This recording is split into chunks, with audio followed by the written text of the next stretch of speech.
So the cons of the Uniform Civil Code. First is the practical difficulties due to diversity in India. Second is the interference of a state in personal matters.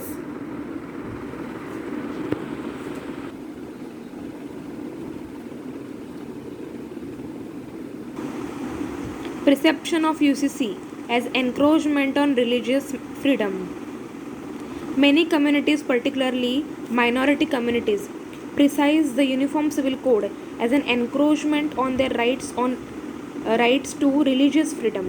They fear that a common code will neglect their traditions and impose the rules which will be mainly detected and influenced by the majority religious communities. Means here the religious factor states that in a religious matter the people think that by implementing UCC their religion will be neglected, their traditions will be neglected, so they are opposing the UCC.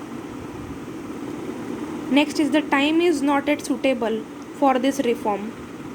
Considering a major opposition from the Muslim community in India over this issue overlapping with the controversies over the beef saffronization of a school and a college curriculum, love jihad, and silence emanating from the top leadership on these controversies, there needs to be given a sufficient time for instilling confidence in the community.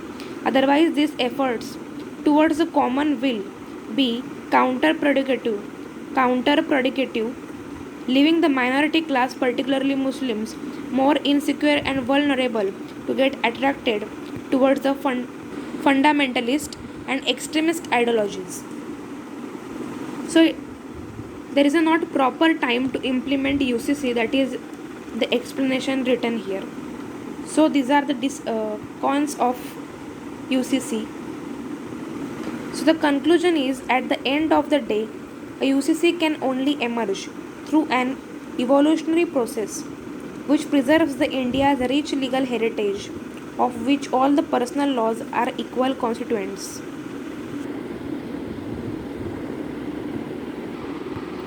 So current institutions need to be modernized, democratized and strengthened for this change. Sincere efforts towards the woman empowerment have to be taken for all women of all religions.